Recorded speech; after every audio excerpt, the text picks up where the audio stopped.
tomto videu sa pozrieme do New Yorku, ktorý sme navštívili v súvislosti s predstavením smartfónu Samsung Galaxy S4. Aktuálne sa nachádzame na legendárnej železničnej stanici Grand Central Station. Zaujímavé je, že je tu zároveň aj predajňa s počítačmi. Centrom tejto železničnej stanici sú hodiny, pri ktorých sa často ľudia stretávajú. Na tejto stanici sa dá samozrejme aj celkom dobre nájsť americkým štýlom. Aktuálne najvyššou obývanou budovou je Empire State Building. Lístok na rozhľadňu na tejto stanici stojí $25. Celkom hore sa dostanete dvojicou výťahov, prvý vás vyvezie do výšky 80. poschodia, ďalší potom do výšky 86. poschodia.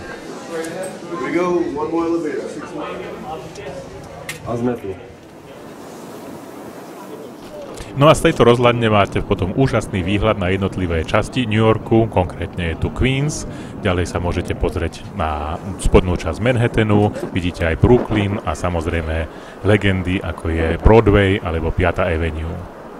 New York je naozaj mesto, ktoré nikdy nespí, toto sme konkrétne nakrúcali okolo 10. hodiny večer, premávka bola celkom hustá a nepolavila ani do polnoci. Sme na Broadwayi, stane to máme aj pekný výhľad na Times Square, námestie, ktoré je osvetlené celú noc, tak ako keby bol deň.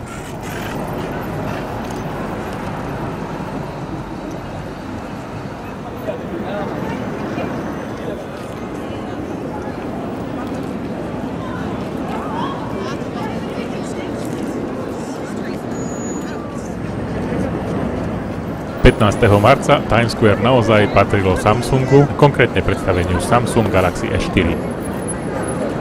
Už predvečer tohto dňa sa na Samsung Galaxy S4 montovali upútavky.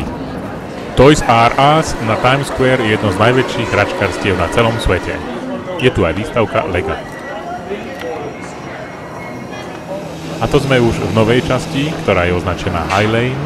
Ide o park, ktorý je vytvorený na železničnej, už dnes nepoužívanej trati a treba povedať, že to má úžasnú atmosféru.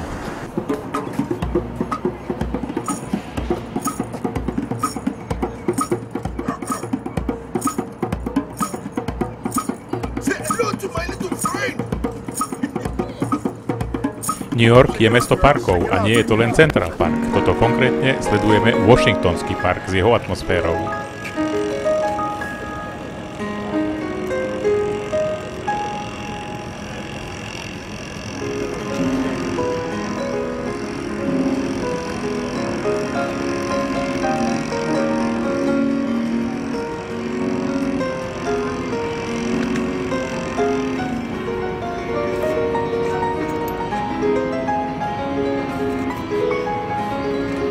Ako vidíte, ulice New Yorku sú preplnené tovarom, ale rovnako sú aj preplnené autami.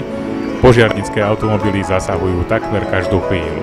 No a toto je už World Trade Center, kde stojí aj nová legendárna budova Freedom Tower alebo One World Trade Center. Počas nášho pobytu táto budova dosiahla svoju maximálnu výšku, bude to najvyššia budova v New Yorku, ale nebola zatiaľ celkom dokončená. Práce pokračovali v každom počasí. A sme na Battery Parku, odkiaľ je celkom pekný výhľad na sochu Slobody a loďou, ktorá je úplne zadarmo a premáva medzi Manhattanom a Staten Island, sa prevezieme na druhú časť. Zároveň sa pozrieme na sochu Slobody úplne zblízka. Je to naozaj veľmi dobrá trasa a celkom v lete musí byť táto lodička naozaj poriadne obsadená.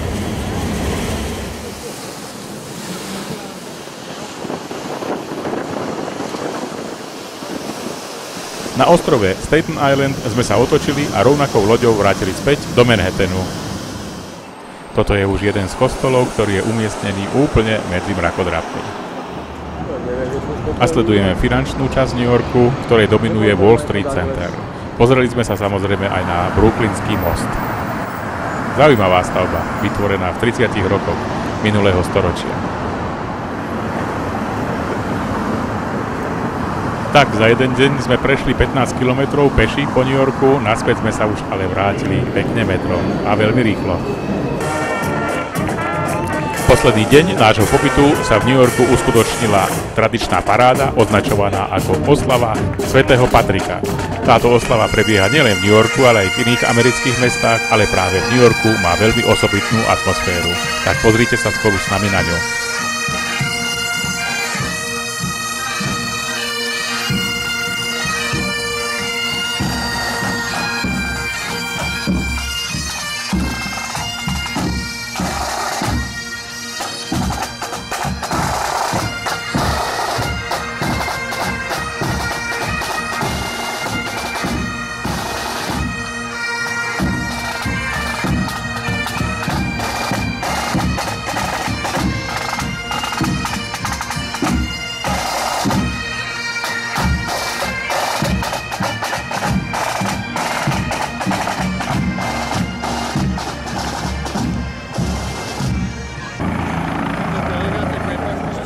No a na záver tu máme ešte výlet helikoptérov podľa celý Manhattan.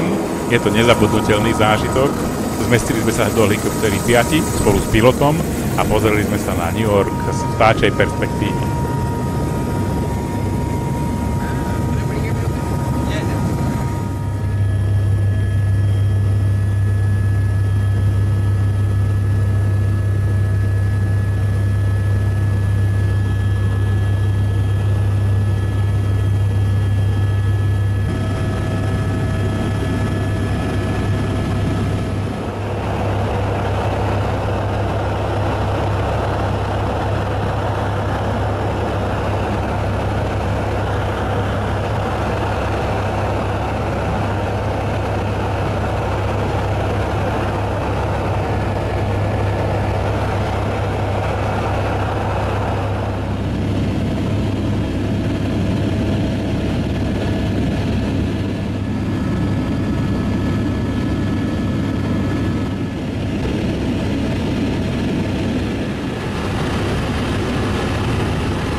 Tak a 20 minút výletu helikoptérov skončilo a to je zároveň aj koniec nášho celého videa z New Yorku. Ďakujeme za sledovanie tohto videa a tešíme sa na budúce.